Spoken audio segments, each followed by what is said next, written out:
Okay, good afternoon. Thanks everyone for attending today. We appreciate your coverage. I'll provide a little bit of an outline of the format for today. We'll have opening remarks from Coach Ferentz, and then we'll follow with remarks from new assistant head football coach Seth Wallace, followed by offensive coordinator Tim Lester, and then finally we'll wrap up with Director of Athletics Beth Goetz. At the conclusion of that, then we'll open it up for some Q&A for each of the coaches.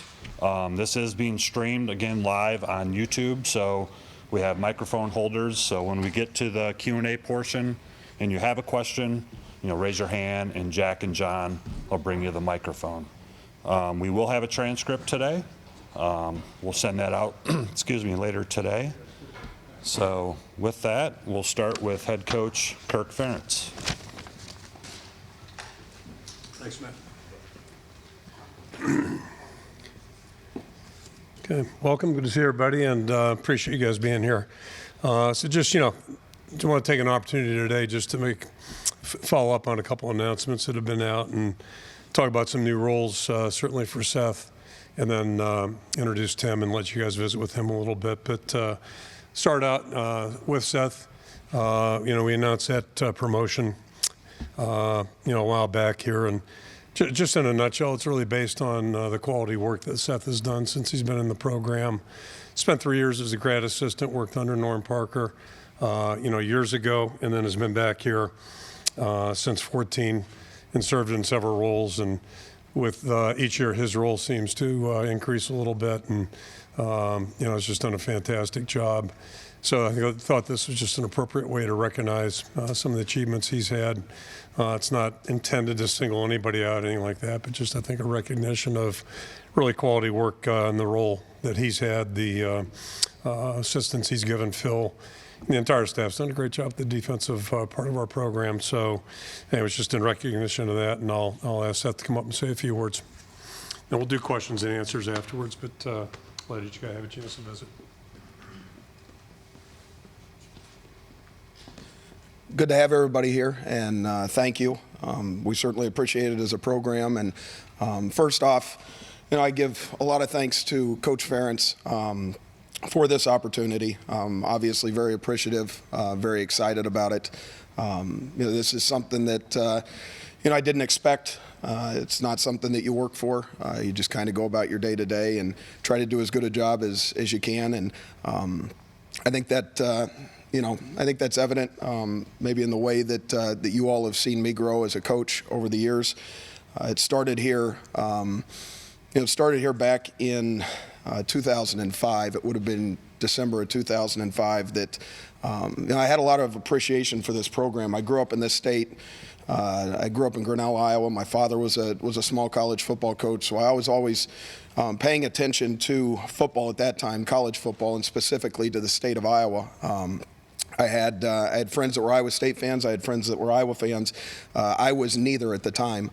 I was a father, or I was a son who was celebrating his father's successes, and so I had I had a little bit of background, but not a ton. I certainly that increased in, like I said, January of 2005, actually December of 2005, January 2006, when I picked up the phone and I had a mutual coaching contact that knew Norm Parker. And my love and admiration for this program really began at that time when Norm called me up. And then, I later in January of 2006 became a Hawkeye.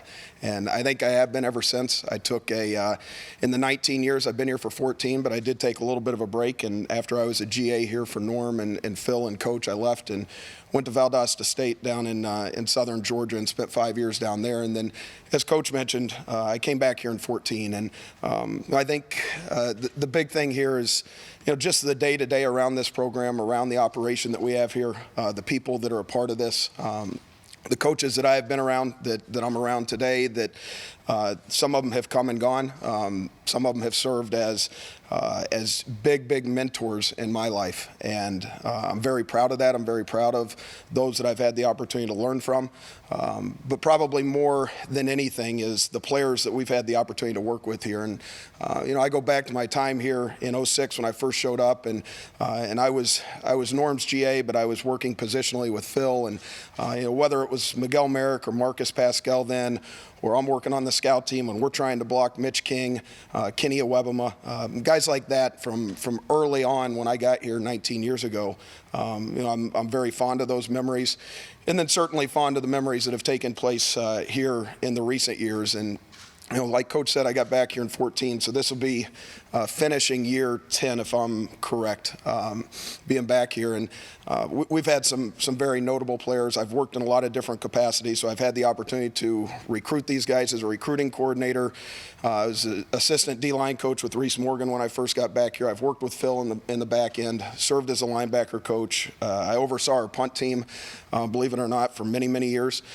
So in a lot of different capacities, I've been around a lot of good players, and most notably some of the linebackers that have come through here, and the Jewels, the Campbells, the Higgins, the Jacksons, Bensons, the Neiman brothers. There's been a bunch, and I'm very proud of that. I'm very proud of the opportunity that I have here. I'm very proud to be working alongside Coach Ferentz in this program, this university. So with that being said, I don't have much more for you other than, I would just tell you I'm probably a lot like the three linebackers that you witnessed this past year that all had the opportunity to leave.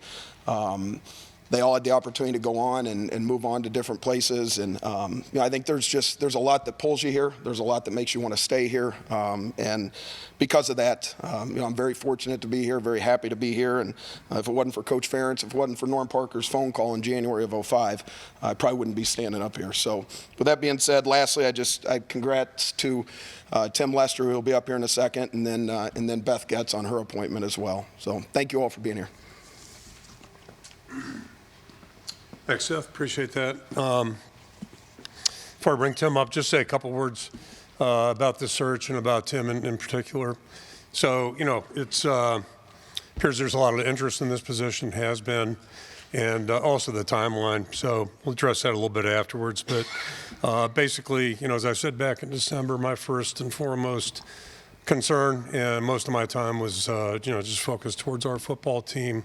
It's my number one responsibility. So that was that. A little bit of research, that type of thing on the coordinator deal. But the bottom line is this: the whole key to this thing was to ensure that we got the best person, the right person for this position. And that was the goal from start to finish. So, the bottom line is I want to do what's best for our team and best for our program. And I'm confident that we had that, landed the mark there.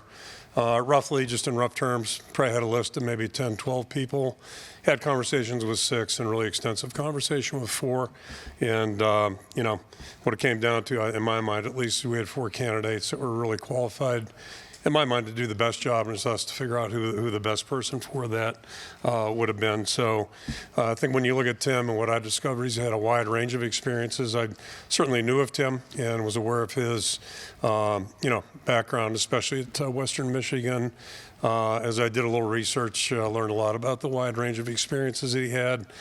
Some things, his story basically, I know I felt good about it and was very, very impressed. And I think as we opened the door and let the staff learn more about him and spend time with him, I think everybody, walked away feeling pretty good about things. So in my mind, he's a good fit for us, and that's first and foremost. Similar in a lot of ways to, I think, the way we've operated yet. A lot of different perspectives too, and new perspectives, and it's part of moving forward. Obviously, getting different ideas, different views, and trying to implement in a way that we all believe will work for us. So, feel really confident about how the process worked, and pleasure to bring Tim up here to just say a couple of words to you, please. Thanks, Tim.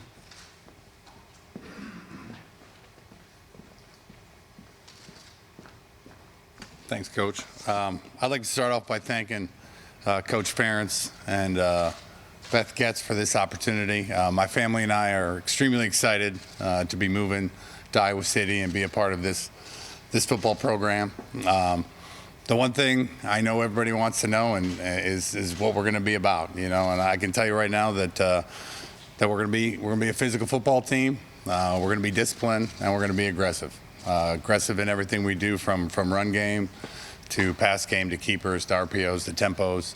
One thing I've learned in my time as a former quarterback coach, offensive coordinator, head coach at pretty much every level, it's about putting your players in the best position to succeed.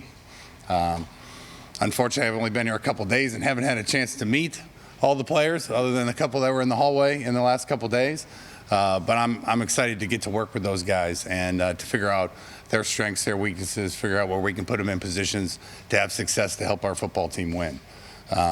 So it's going to be a process. We're excited to get started as soon as possible. We started the moment we hit the ground running, and but really excited to work with all you guys, to answer all your questions.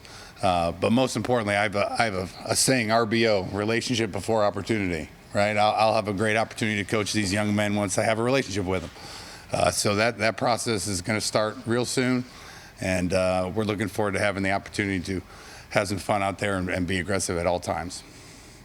With that, I'm turning it over to, back to Coach, and I know I'll be back in a minute.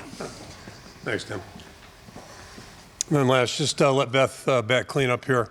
It's my first opportunity publicly just to say, really pleased to learn about Beth's full-time appointment, and I think you heard that from basically everybody in the department. She's done a great job since she's arrived here, and I think all of us know these are really interesting, unique times in college athletics, and it's going to take, I think, a real forward-thinking leader to help move us forward. Our program's got great potential, and really confident Beth is going to do an outstanding job in that role. So I'll ask Beth to come up and say a few words too. Thanks, Beth. Thank you, Coach. And it's anytime we get a chance to support what Coach Ferentz and the program is doing, it's a good day for us. And so I just wanted to publicly have a chance to congratulate Seth, Coach Wallace, on this well-deserved and well-earned opportunity. And what an example he is for our student athletes. And I know without question, as you all speak to them directly, the impact he has on them day in and day out, not only on the field, but certainly personally. So congratulations to you. And welcome to the family, to Coach Lester. We've got a little bit of history, so obviously we were in the MAC together, and so I got to compete against his teams a little bit, but I also had the opportunity to get to know his son, who's now a professional men's volleyball student athlete, went to the Final Four while I was at Ball State, and so it was a pleasure just to get to know the type of individual and the character he's bringing to this program, and we are so excited to welcome you and your family to Iowa City, and just want to congratulate Coach on putting together such a great staff and a great team. I know you, everyone is as excited as we are about the personnel coming back and counting down the days. I know Coach may like a few more, but counting down the days so we can start fall camp already. So great group. We're looking forward to the 2024 season. It's going to be an exciting one, and we're excited to have this group leading our young men. Thank you. Thanks, Beth. Okay, if you have questions for Coach Ferentz, raise your hand. I'll just throw a couple words out here too, just in closing, that really excited about this team, working with this team. We got back here almost 4 weeks ago, I guess tomorrow, or actually Wednesday. We got snowed out, iced out, but really like the group that we have. Certainly excited about the way the staff's coming together. We still have one spot to fill, and hopefully get that done here in the next 2 weeks. I think we've got a good grip on that, certainly as we move forward. And it's like every year at this time, it's all about moving forward. It's a new team, new year, new opportunities, and the biggest thing is that we just have, I think, great people involved in the program at all levels, and really pleased with the success that we've experienced. And I kind of go with 5-year increments, and certainly the last 5 years with 3 10-win seasons, a lot to be proud of there. And we know there's a lot of work in front of us, and that's really the fun part. It's great to be off the road. Got the bowl game concluded the year last year. Get back here, and you turn your attention to working on the staff, and then also starting to think about the things we need to be doing forward, and also recruiting. So it's just great to be back on this campus. It's always ironic. Our players get here and we all leave, go recruiting. Kind of funny how the calendar works. But the best part's in front of us right now. It's when the work gets done, getting a chance to get reconnected with our players, getting to know them better, what their needs are, how we can try to move them forward, and then transition into spring practice at some point. But each and every day's got purpose. It's got importance, and this to me is a really fun time when you're on campus with your players, with your staff, and able to work with them. So looking forward to that, and we'll throw it out for questions for anybody that was up here today. So, yep. Scott Docterman, The Athletic. Kirk, I wanted to ask you about the offenses that Tim has put together. It relies heavily on RPO and 11 personnel. Iowa does do a lot of 11 personnel, but also kind of a foundation that's more under center. How do you anticipate kind of the marriage going, and what are the kind of the keys that you think will help the RPO game work here at Iowa with what you have? It's kind of funny. My first blush was crossover film through the years. You watch people, and first thing I think of is 12 personnel actually with them. They ran the ball extremely well. And to that point, what you said is correct as well. And I think that's really the key component here. He's got a real diverse background. He's experienced in a lot of different areas, as were many of the candidates, and that's attractive. Last year, being in Green Bay, being on the defensive side, yet part of his response, I don't want to speak for him, but part of his job was to analyze the offense that the Green Bay would face each and every week. So he basically, forget about the preseason, but got to study however many that is. They play 17 in the NFL now, 17. Well, it used to be 16, 17 playoff games, 2 playoff games. So, it's like a year of research. And I've always joked about, it'd be great to have a sabbatical like professors, go research, study. The bad news is it usually means you got fired the year before when you get to do that in our business. But I think it was just a wonderful opportunity and really put it to good use. So, long story short, I think, he's got a real extensive knowledge of offensive football. The most important thing in any year is knowing who your players are, where the strengths and weaknesses are, and then trying to get them in the right spot. And that came across clear during the conversation portion of things over time. Offense is all about figuring out who we got to get the ball to, and then working from there. And hopefully we'll have a couple of people to get the ball to, not just one or two. Hey, Kurt. Chad Leister, Des Moines Register. I'm sure, as you studied Tim's background at Syracuse, Western Michigan, even the Packers, I guess I'm just curious where you landed in terms of where his potential was offensively and what you liked about his track record, at all his stops. Yeah, I think I'd look more at the last 6, 7, 8 years probably. Purdue on, and with all due respect to Syracuse at that time, because I don't read a lot of feedback, but I did read somebody, took a shot at that one. And my first thought was, okay, if you evaluated my career at Maine, I probably wouldn't still be standing here. I never would have been standing here. We were proud owner of a 12-21 career record at Maine. So, you can go back, and I think you have to, quantify and qualify everything you look at. It's like our team last year. I think there are pretty obvious reasons why we struggled offensively. It really doesn't take a detective to figure that out. So, what I've looked at and focused more so, the job he did with David Blau at Purdue, and then the entire body of work at Western Michigan. You consider the MAC schools, they typically play at least 2 games that are, you're fighting, you're swimming uphill, upstream. Yeah, and look at some of the wins that they had and some things they did, beating Pitt in 21. There's some really impressive things there, but more it's about the big picture. And then last year's experience is really factored into. You try to examine the entire resume, try to talk to a lot of people that have worked with him, know him and, pretty intimately, and then project, is this candidate going to be a good fit? And, I felt really good about it, the work I did on the front end, and then certainly with our staff getting involved. And everybody gets involved in it, the interview process, making phone calls, all that type of thing. So it's pretty thorough, pretty extensive. And because of that, I feel really good about where we're at. Kirk, Tom Kakert, Hawkeye Report. Wanted to ask you about the wide receiver position. Remember when Greg Davis got hired, he brought Bobby Kennedy in with him. Is that something you would consider doing with Tim, or have you kind of maybe settled, or do you have a direction where you're going right now? I think we're on a good path, but there's no mystery. I mean, every position is not the same, but it is the same in that it's a fresh beginning for everybody right now. We're fairly young in that room in a lot of ways, and we're fairly inexperienced in terms of production, that type of thing. But I think there's a lot of potential there, and ultimately you want to get somebody who can, just like, Tim said a minute ago, build relationships, be good teachers, and most importantly, a coach's job is to help players become better. If it was pro football, it'd be all about becoming better players.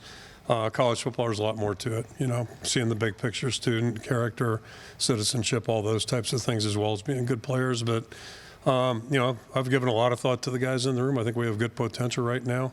And really, it's about moving those guys forward, seeing the potential, and also, getting them to see the potential. I think that's probably the most important thing right now. Tyler Tashman with the Des Moines Register. Kirk, when I guess you got to the point of the interview process where you were interacting with Tim, on a face-to-face, more kind of personal basis, just what, I guess struck you and made you feel like that relationship could be one that could work really well? Yeah, it's kind of interesting.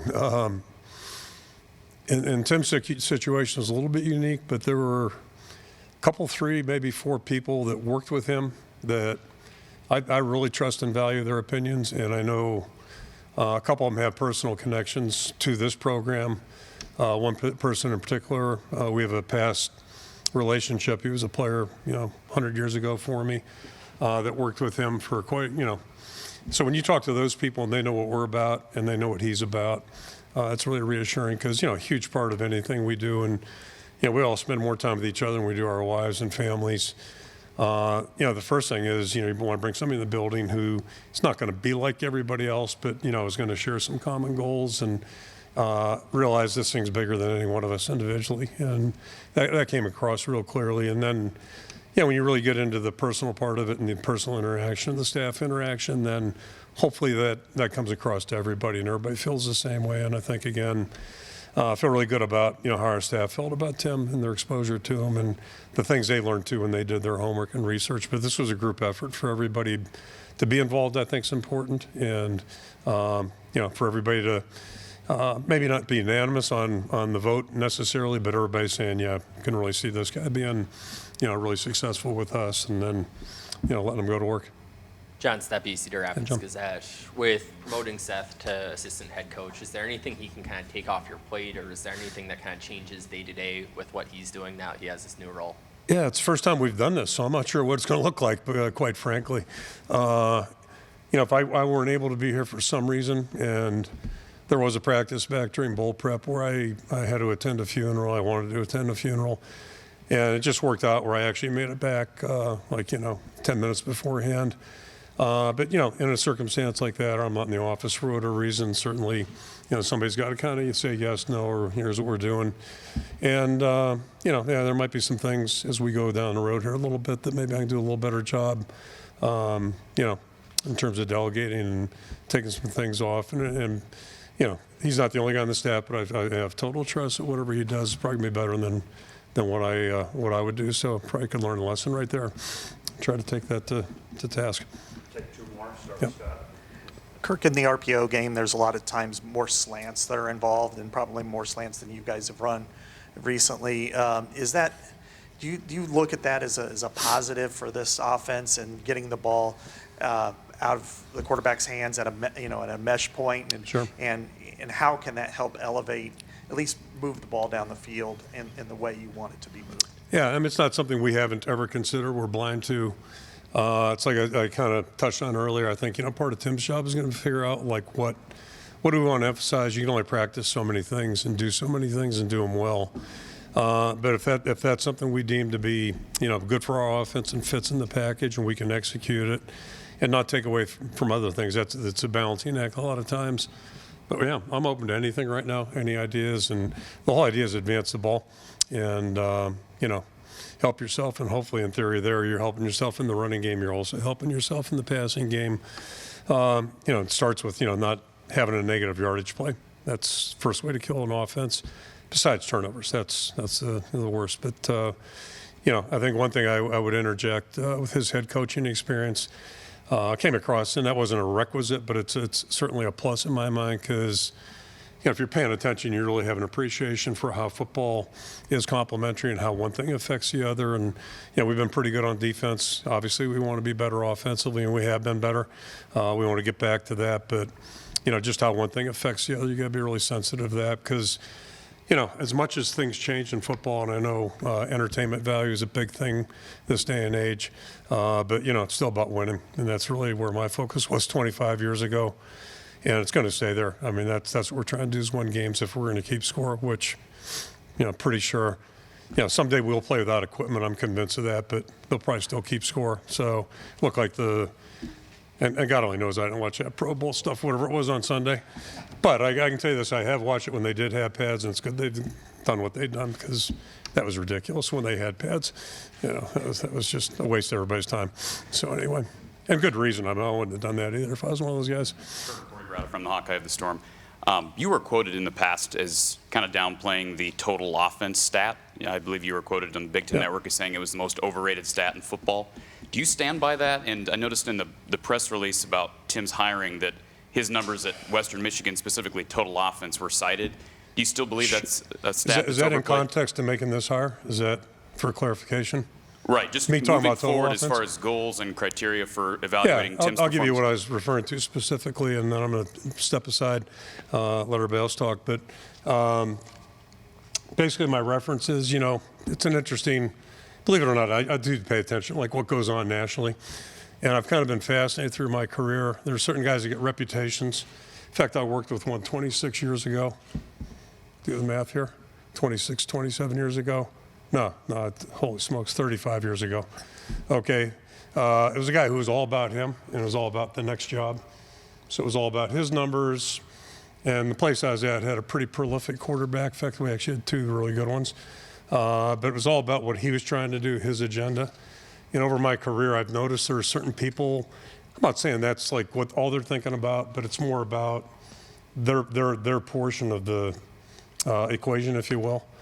And I really don't gravitate towards people like that. And I'm kind of fascinated. I am a little bit petty.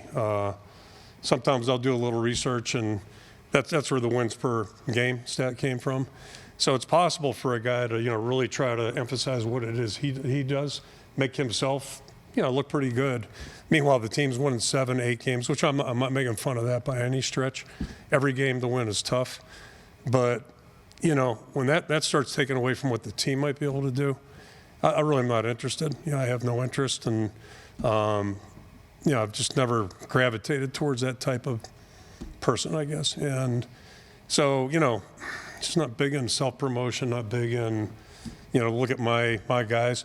And sometimes those guys are really good, and the coach does deserve credit. I'm all for that, right? There's a reason why things happen typically, but I think again it gets back to what's the bigger picture. Are we trying to be a showy offensive team or a high blitz team or whatever? And that stuff's all great until you're giving up the big play, or on offense you're turning it over, throwing the other team, and all of a sudden your defense is out there defending 20 yards. It just, everything goes together, I guess, and just never been fascinated with that glitzy stuff sometimes that a lot of people get distracted by. So, we're just trying to build a team. We're trying to, build a team on the field that's going to be able to get the job done and hopefully at the end of the game win. And fortunately, we've been, on the right side of that more than not. So try to stay there and try to improve on that. That's our goal. Offense is a big part of it. Don't get me wrong. I'm minimizing that. And if we can average 500 yards and hold them to 150, awesome, unless we're getting 6 punts blocked. So, there's something everywhere. So kind of step aside. If you guys have questions for Tim or Seth, please do. Okay, if you have a question for Seth, raise your hand. We'll take a few for her, for him. Hi, Seth. Adam Jacoby, Go Iowa Awesome. Sort of talk us through the conversations that led you to getting to this position this spring. Yeah, Adam, I don't know that there was too many conversations, other than just, an opportunity to sit down with Coach. And he pulled me aside a little while back and just said that this is what he wanted to do moving forward. And, used a lot of the comments, the remarks that he used earlier. So, I wouldn't say that there were, a set of conversations or a process to this. It was more just a conversation and, an opportunity. And to be real honest with you, I don't see it changing a whole much of my day-to-day, as Coach mentioned. My opportunity to be on the defensive side of the ball and continue to do what I'm doing there, I think, takes enough of my time. But this is certainly a welcomed opportunity and obviously excited for it. Tyler Tashman with the Des Moines Register. Seth, can you just take us through kind of how you saw the dominoes fall with guys coming back on defense? Obviously, Nick, Jay, a lot of other guys. Just how was that all for you, kind of seeing a bunch of them come back? Well, to be honest with you, Kyler was the first one. Kyler did have the opportunity to move on, and he immediately came in and and said that he was coming back. And then, certainly the other two held on until, the last minute.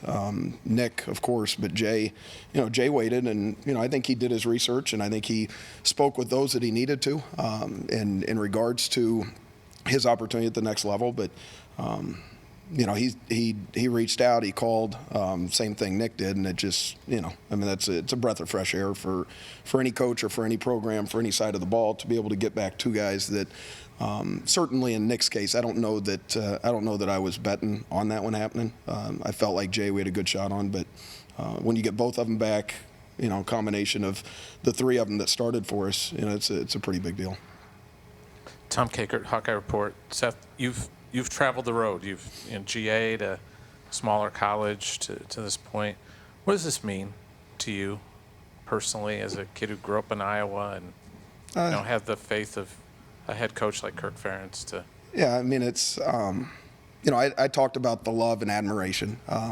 So I think you can use those two words if you're looking for a response right now.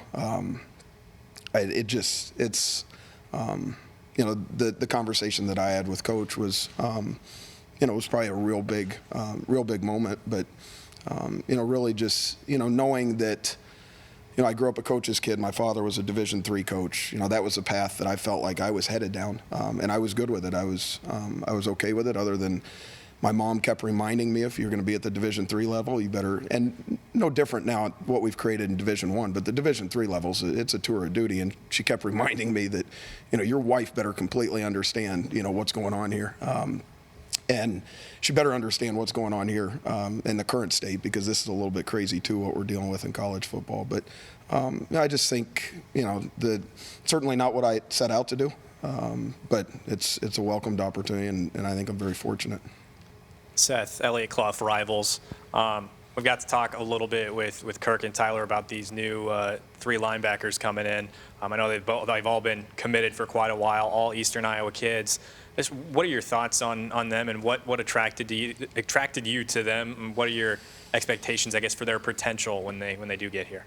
Yeah, I don't want to pigeonhole myself in recruiting, but it was a little bit by design. I don't know that you could count on three linebackers or three on the defensive side of the ball. I know you can count on more than three in the state being scholarship players at the highest level, and that's a tribute to our high school coaches and what they're doing in this state and the development and the type of kids we're getting. But to say that we were going to find three linebackers all within a 50-mile radius of Iowa City, and I don't think that any of you would write a negative article on those three, after being around them and seeing their storied high school careers, because they're all state champions in some regard, which is really fascinating when you think about it. And then they've all come through our camp, so we've had a firsthand opportunity to be around them, their family, but more so to vet them from a football standpoint or from a on the field standpoint is it's a little bit unique. So not counting on it, I can't talk about next year's kids. You guys read about it, or you guys at least reached out to them this weekend. Sorry. John Seppi, Cedar Rapids Gazette. You were mentioning in your opening statement having the opportunities elsewhere, but a lot keeping you here. Kind of what are those things that have kind of kept you here and made this such an attractive place to stay? Yeah, I think there's a want to be here. There's not I wouldn't say there's a need to be here. I wouldn't say that there's an actual want to be here. And where I'm fortunate, where I separate myself from a lot of other people, is I'm from Iowa. My wife's from Iowa. My parents are around, her parents are around. So any decision made beyond that would probably be pretty selfish on my part, and I might have to do it by myself. And I don't want to do that right now. So, but the way we play defensively, the success we've had here, and defense gets a lot of the notables, but Coach alluded to it. You can go back to 9 years ago, and you can see that we're one of 5 programs that's won 62% of their games or more a year, and we're not much like any of the other 4. So, there's a lot that keeps you here. You get a chance to win. You get a chance to coach good people, good players, work with good people, good coaches, good staff. So, it would take a lot to leave here for, a lot of things, to be honest with you. Hey, Seth, Scott Docterman with The Athletic. And along those lines, I know in this neighborhood, I think at least 4 different schools in the former Big Ten West have reached out to you, talked to you in different facets in the last couple of years. What is your aspiration in the future? I mean, not this year. We know what you're going to do this year, but you're in 5, 10 years down the road. Do you want to be a head coach? And if so, is succeeding Kirk, a step towards that in some regard? Yeah, I appreciate your question, Scott. And I don't know that I've ever thought much beyond, where things are right now. I think that's always been. I've actually, I was around my father growing up, and I saw him do it. And there were times where I got, very nervous of the, the potential that you could wind up in that type of position, just because of all that it entails. So it's not that I wouldn't want to get there at some point. I just think it's a byproduct of doing your daily job, and really that's kind of all I've been about, for the course of my career, is just, see how well you can do your job, where you're at, and with those that you're doing it with, and then the rest will take care of itself. But to David's question, there's a lot that that keeps me grounded, and I get to work with Phil, and I said he was an acquired taste a couple of weeks ago, and some people have asked about that. And don't ask me right now, because I'll pass on the answer, because I don't want to get into it. But having worked with him, having GA'd for him, having worked with him, I don't claim to have much of an ego. I know we all do to a certain degree. There's not much I need other than just the opportunity to coach our players, make some suggestions in regards to what we're doing defensively, and then turn the page the next day and keep doing it. So I think a lot of it just keeps me grounded. Opportunity to be around, some really special people is a big part of it. Last question. Coach Wallace, Adam Jacoby, Rivals. You had a pretty good offseason in terms of returning guys that you really wanted to retain. Sort of the downside of that is you've got a lot of linebackers on scholarship, guys who are capable of contributing to this team. How do you manage a situation like that, especially with the scholarship count where it is right now? Yeah, Adam, I recognize that, and I would reference it as maybe an inconvenience, not a downside. We've got a lot of good players on our team. The room that I'm responsible for is, as a foundation and a catalyst to what we do special teams-wise. So there is opportunity there. But there are some guys in that room that have been waiting around for 3, maybe 4 years for their opportunity, only to think that opportunity was going to come available this coming year, and then you have 2 or 3 guys come back. So I do recognize that it's the ever-changing world that college football is. They've got choices to make. I would welcome their choices. I would give, the 2 sides as best I could in regards to it. But at the end of the day, they've got to make some decisions. And, I would say that is where we are fortunate. There's not a ton that is good about the transfer portal, but, there are kids that can leave now and maybe try to find a better situation if, in fact, they're set on not being here. So, it's hopefully an answer that sums it up. All right, thanks, guys. Thanks. Thank you. Thanks, Ed. Question for Coach Lester. Raise your hand.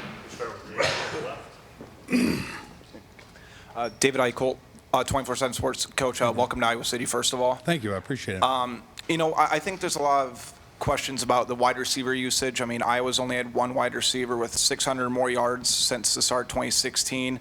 It's a position that comes with a lot of ego and wanting touches. I guess coming into Iowa City, how are you going to kind of maybe reinvent the wide receiver positions? Because I think you said in your opening comments, you want to put a product that people want to be a part of. So I guess just from a strictly wide receiver perspective, how are you trying to plan to do that?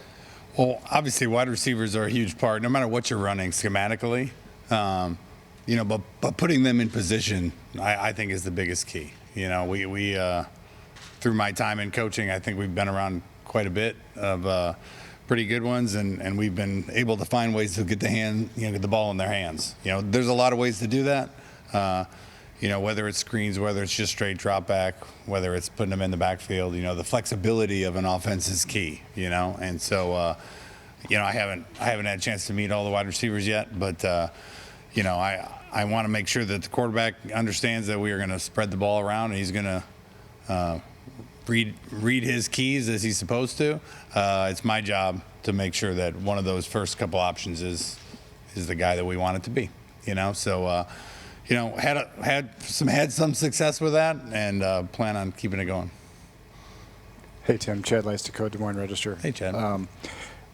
Were you calling plays in 2021 for Western Michigan? In 21, yes. I did 18, 19, 2021. Yeah, yes and no.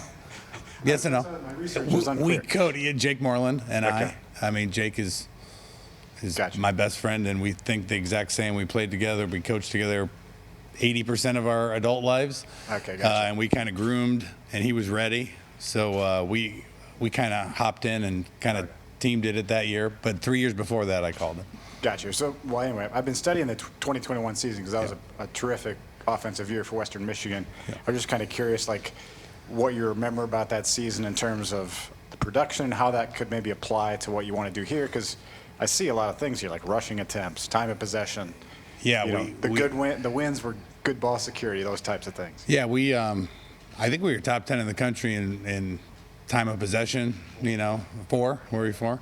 And never huddled, which was unique. That team, I felt like we did a good job running the ball, finding our run lanes. And the pass comes after that, right? We never even talk about throwing the ball until we figure out how to move the ball on the ground. And that was an explosive team.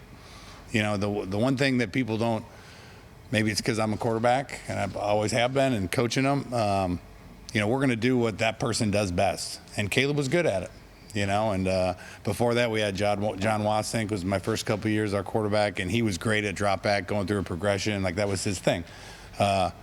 I just noticed, I just saw a trophy, the Campbell Trophy in there. John was a finalist for that, which is what an award that Jack won.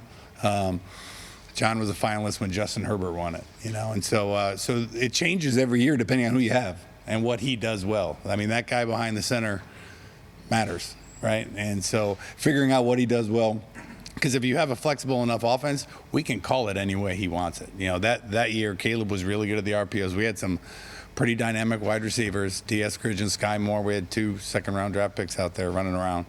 And so that combination that year was a great mix. And we had a great combination with Jake upstairs and me on the field. And so, every experience can help us, right, moving forward. But we got to figure out kind of what we got and what's the best way for us to be efficient, aggressive, run the ball, and help the team win. And then we'll do those things, whatever they are. Hi, Tim. John Seppi, Cedar Rapids Gazette. How do you blend, or what's kind of the process of blending stylistically what you've done before with the RPO, with other things, with kind of what Iowa has done historically, has found success doing historically?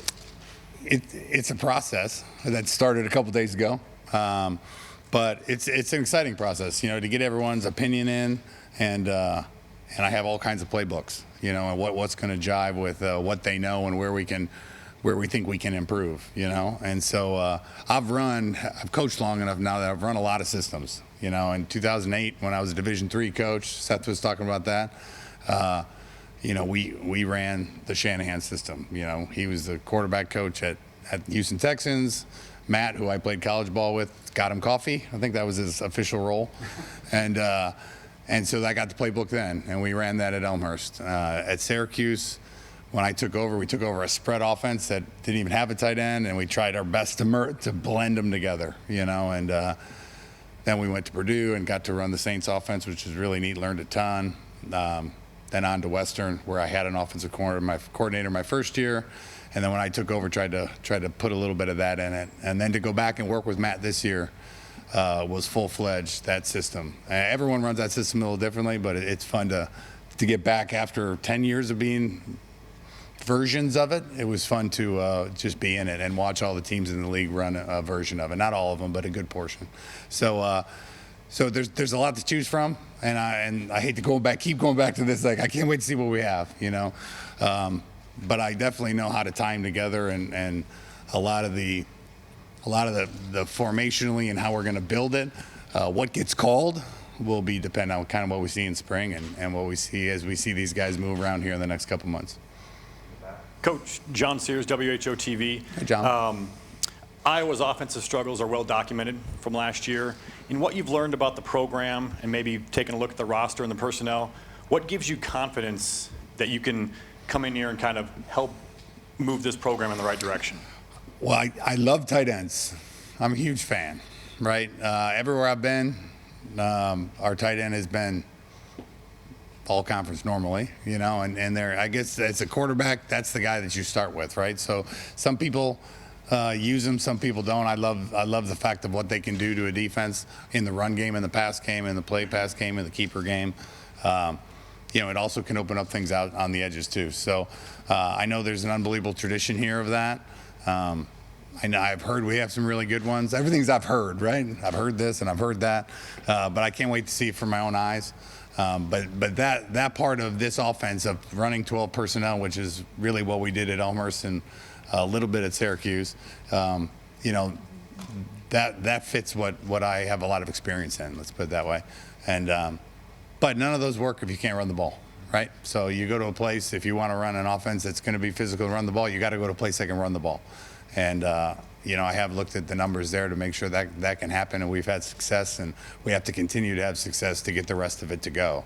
And so those combination of those things, make me really excited about what's coming. Tim, Tom Kakert, Hawkeye Report. Hey, Tom. Nice to meet you. Nice to meet you. Twofold question. Okay. Sidelines or press box for a game? Yeah.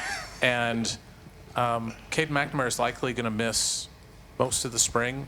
What is the challenge when your starting quarterback is not available to you on the field for spring ball and trying to implement your offense? I would say to the first question, question A, I would say up. I prefer being up. I like to see the game from up there. I think being an offensive coordinator is about making adjustments. I've called games for a long time. I was a head coach at, I want to say, 24 years old or 25 years old. And so I've called a game where I think I've called a game where 70 passes. I've called 70 runs in a game. You have to make adjustments as it's happening, because they have a plan too.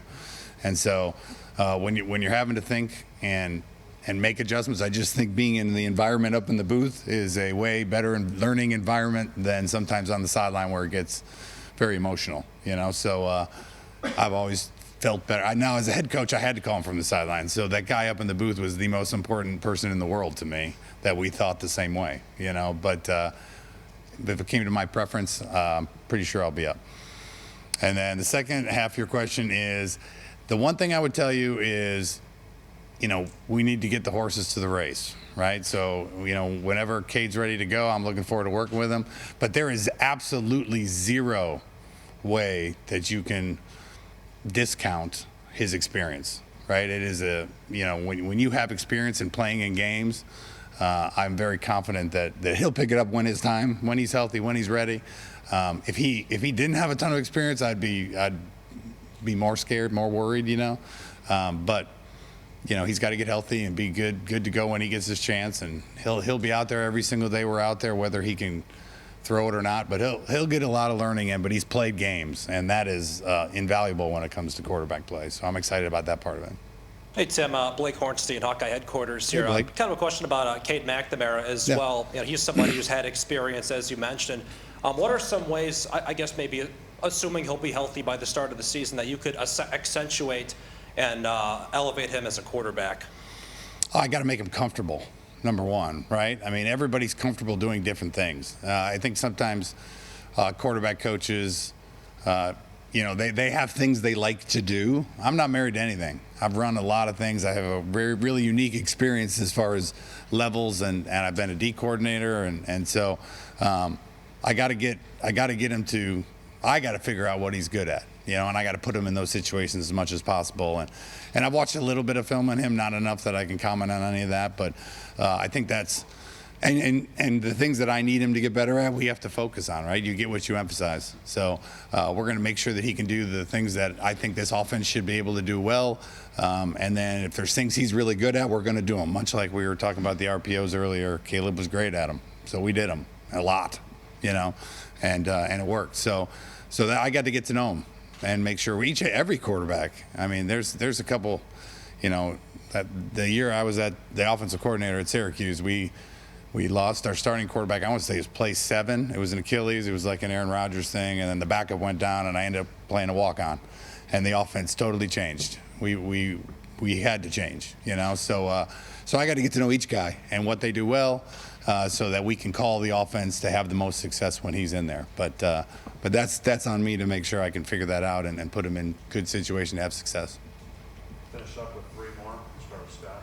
Okay. Oh, Hi. Scott, what's up? Yeah. Scott Docterman with The Athletic. How you doing, Tim? I'm good. Good to see you. Quick question, and before my real question, you're going to be coaching quarterbacks just to make sure? Is that Yes, sir. Okay. Yeah. Good. Route concepts. Yes. How do you?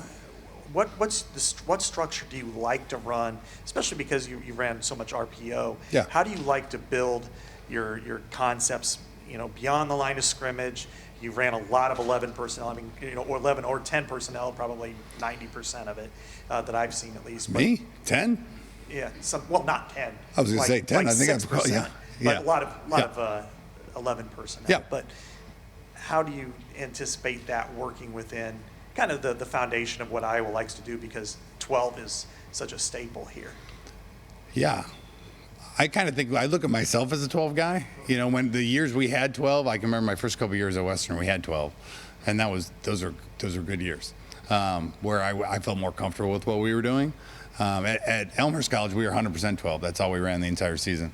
So, but either way, when it comes to route concepts, you got to understand the timing of the quarterback's footwork, and we can build. It's kind of like a piecemeal every week. You're building the concepts. Now, there's some full field where we're going to call it. He's going to know his progression, and we're going to go to work. We'll have 4 to 5, 6 of those that he's comfortable with. But I just think the flexibility in the passing game is what makes, the offense I ran in college, which is more of a spur-year stuff, compared to what Shanahan does and how they build their progressions every week. So it might look like a different route combination every week, but we will change them based on coverages and what we're seeing. But I want to get the quarterback comfortable with the same thing over and over again. The key is to have him do the same thing over and over again and have the defense think it's a different play, right? So when you have we like these 2 or 3 things against this coverage, and we like this on the backside against this coverage, and you can mix and match them, and you get 5 on the front, 5 on the back, and the iterations of those 2, and then you add shifts in motion to it. You can really put a guy in a comfortable situation where he knows what's going on. It might not look like that to the defense. That's the plan. But it all starts with what we're getting and what he's comfortable with, And so we have to we got to get it installed, figure out what he's comfortable with, and then we can build it from there. But it always starts with the coverages we're getting and what our guy's good at, And then I feel like we can always build it from there. I got 600 pages of pass plays in there, figuring out what he's good at and getting good at something. Jack of all trades, master of none is not what we need to be about. We need to figure that out so we can get really good at something. Jack Lita with KCRG. Hey, Jack. With KCRG. Welcome to Iowa City. Thank you. What you said before, RBO, relationships before, or RBO. RBO. Yeah, relationship opportunity. Regarding that, a lot of coaching is not just X's and O's, but a matter of trust, building relationships with a lot of guys you haven't met, guys who were playing for a different guy under a slightly different system 4 months ago.